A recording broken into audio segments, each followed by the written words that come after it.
Les affaires publiques n'ont plus de secret pour lui. Les vrais enjeux. Les vraies questions.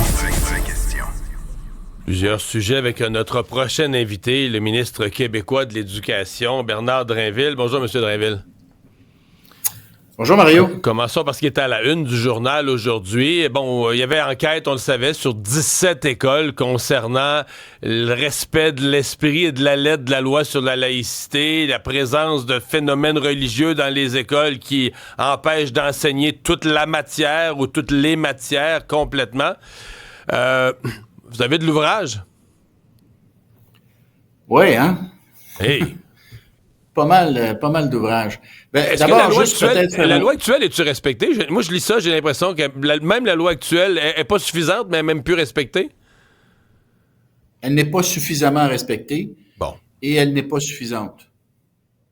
Puis si on veut juste, pour les gens qui nous écoutent, faire une espèce de petit résumé, là, on retrouve dans le rapport sur les 17 écoles certains éléments qu'on retrouvait déjà dans Bedford, c'est-à-dire, par exemple, des enseignants qui se privent se privent ou refusent d'enseigner l'égalité entre les hommes et les femmes parce qu'ils ont peur que les élèves réagissent mal. Des élèves qui ont des convictions religieuses à l'effet que l'égalité homme-femme, ça n'existe pas ou c'est pas vrai, ou des enseignants qui veulent pas enseigner l'homosexualité, l'orientation sexuelle, des concepts comme ça parce qu'ils ont peur que les élèves réagissent mal, ou encore parce qu'ils ne croient pas à ça eux-mêmes, ça va à l'encontre de leurs propres convictions religieuses, des prières dans les écoles ou sur le terrain de l'école, des congés religieux qui sont donnés. Sur la prière, vous avez une directive claire là-dessus, là? Ben oui, alors c'est ça. Et donc, comme vous le dites, il y a des encadrements existants qui ne sont pas respectés, comme la directive, par exemple, sur les prières. Il y a des étudiants, des étudiantes en fait, dans une école secondaire qui se présentent en classe le visage complètement couvert avec le voile intégral, on voit juste les yeux, ce qu'on appelle le niqab, là.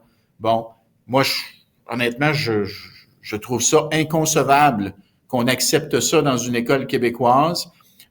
D'autant plus qu'en cas d'examen, on ne sait même pas qui passe vraiment l'examen, là. On n'est même plus sûr, à la limite. Mais exactement. Le rapport le dit comme ça. Le rapport parle d'un enseignant qui a plusieurs élèves voilés, là, avec tout le voile intégral. Il ne sait plus laquelle est laquelle, là. Il peut pas les reconnaître à la voix parce qu'il est un homme, elle refuse de lui parler.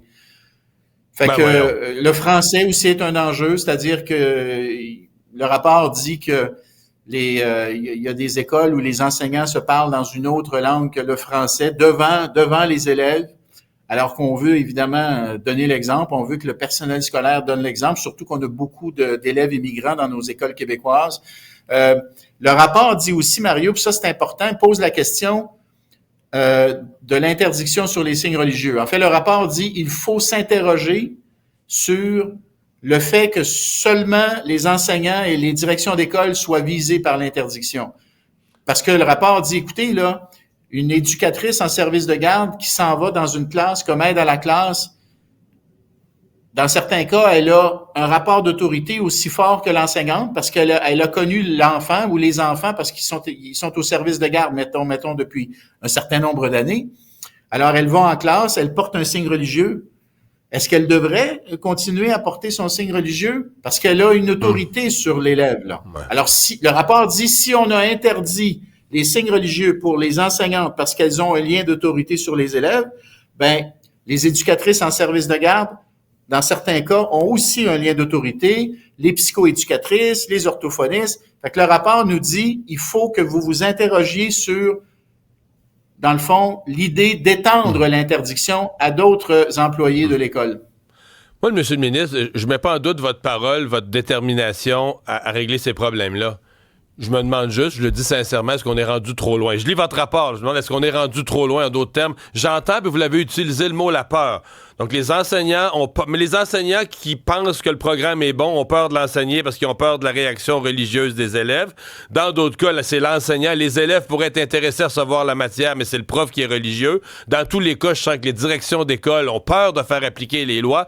J'ai l'impression que c'est rendu trop loin, les gens ont peur, les gens voient ça, ils veulent pas passer pour racistes, ils voient ça comme une poudrière, un équilibre si fragile que là, si j'impose là, d'enlever le signe religieux, je vais faire péter la baraque, la chicane va prendre.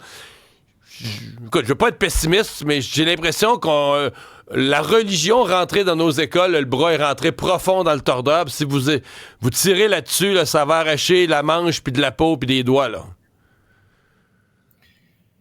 Il va falloir être courageux, Mario. Ça va prendre du courage, là. Là, il faut arrêter d'avoir peur, là. Le rapport le dit en passant, hein. Le rapport dit, dans certains cas, les personnes n'interviennent pas parce qu'elles ont peur de se faire taxer de racisme ou de se faire accuser d'être d'extrême droite et tout ça. Moi, je vous le dis, Mario, là, ça fait quelques années là, que je suis dans ce débat-là, là, puis vous aussi, d'ailleurs, vous l'avez été du temps où vous étiez en politique. On s'est fait accuser de tous les noms, vous et moi, là. Mais à un moment donné, faut que tu passes au travers de ça, là. Faut que tu sois capable de prendre cette critique, puis de prendre ces attaques personnelles qui sont très violentes, là. Moi, j'aime pas ça, me faire accuser de racisme. Je suis pas un raciste, moi, là. Mais ça m'arrive d'entendre dire que je le suis, supposément. Mais là, à un moment, il faut que, comme citoyen puis comme Québécois, on se dise, ben garde, tu m'accuseras de ce que tu voudras, tu me lanceras les injures que tu voudras, la loi va s'appliquer. Il y a des choses qui sont pas acceptables pour nous comme Québécois. L'égalité homme-femme, ce n'est pas négociable. Les personnes sont égales au Québec, peu importe leur orientation sexuelle. Puis c'est pas vrai que l'école va devenir un lieu de prière, puis c'est pas vrai que les classes vont servir de lieu d'endoctrinement pour nos élèves. C'est pas vrai qu'on va accepter l'influence puis les pressions religieuses dans les salles de classe au Québec. C'est pas vrai, ça. Fait qu'à un moment donné, il faut se tenir debout. Donc vous allez rouvrir puis la loi, moi, je la renforcer? Ouais. Absolument, absolument. Puis je vais donner le maximum de moyens aux écoles. Mais à un moment donné, il faut aussi que les directions d'école, les directions de centres de services scolaires, le personnel scolaire fassent appliquer les règles et puis qu'on se tienne debout pour nos valeurs, puis qu'on se tienne debout pour faire respecter des lois, puis des règlements, puis des façons de faire qui sont les nôtres.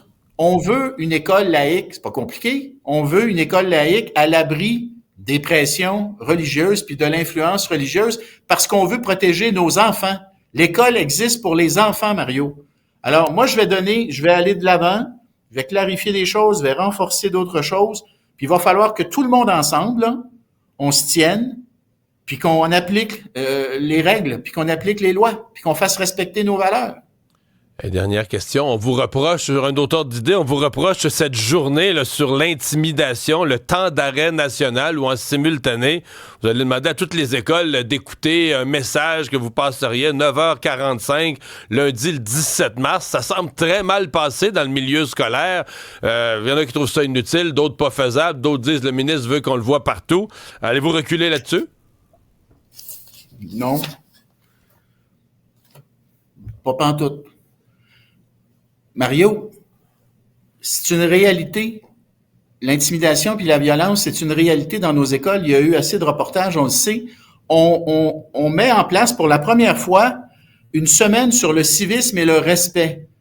Puis on a prévu un programme chaque jour. Il y a des choses qui vont être dévoilées. Il y a des webinaires, des balados et tout ça. Et la semaine commence par, écoutez bien ça, un échange vidéo entre moi et des élèves. Je vais aller dans une école, je vais enregistrer une vidéo avec des élèves, donc on discute sur la question du civisme, la question de l'intimidation, de la violence, puis on va monter ça, ça va faire entre 5 et 10 minutes, puis je veux qu'on diffuse ça dans les classes pour lancer la discussion.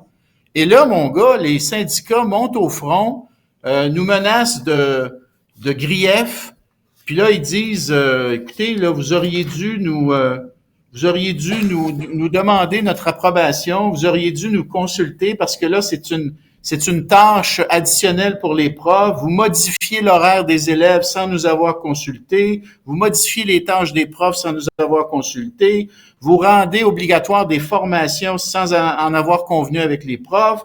Vous auriez dû consulter, vous auriez dû nous consulter, syndicats, parce que vous allez utiliser des technologies d'information. Écoute, c'est fou raide. Je vais le dire comme ça, là. Tu sais, oui, des conventions collectives, ça existe pour être respecté. Je suis d'accord avec ça, Mario. Mais à un moment donné, là, on peut-tu penser aux élèves? L'école, là, c'est pas d'abord une convention collective, là. L'école, c'est d'abord un lieu d'apprentissage, un lieu d'enseignement. Ça existe pour les élèves. Là, je veux que tout le monde ensemble, on réfléchisse à comment on pourrait avoir plus de civisme et de respect dans nos écoles, moins de violence et d'intimidation. Et là, je m'adresse aux enseignants, puis aux équipes écoles, puis aux directions d'école, puis je leur dis, aidez-moi, faisons-le ensemble. Puis si les syndicats veulent pas suivre, ben écoutez, c'est plate. J'aimerais ça qu'ils collaborent. Mais si vos syndicats ne veulent pas suivre, puis vos syndicats de direction d'école ne veulent pas suivre, là, parce que honnêtement, t'écoutes les porte-paroles, puis ils se comportent vraiment en syndicats, là, ben si vos représentants ne veulent pas suivre, je m'adresse à vous, enseignants, TES, éducatrices, professionnels, direction d'école, faisons-le ensemble cette semaine-là pour faire reculer l'intimidation et la violence dans les écoles. Travaillons ça ensemble. Mais j'en reviens pas. La réaction. Ça fait depuis le mois de mai dernier là, qu'on le sait qu'il va y avoir une semaine sur la violence et l'intimidation. Puis depuis le mois de mai dernier, ils savent qu'il va y avoir un temps d'arrêt national. Là. Je l'avais annoncé déjà à ce moment-là. Là. Puis on a le matériel, on va leur envoyer du matériel pour que tout se fasse bien. Alors honnêtement, on va surveiller ça. J'ai l'impression qu'ils n'ont pas fini d'en parler. Monsieur le ministre, merci d'avoir été avec nous. Monsieur Dumont, le ministre de salut, l'Éducation, Bernard Drinville.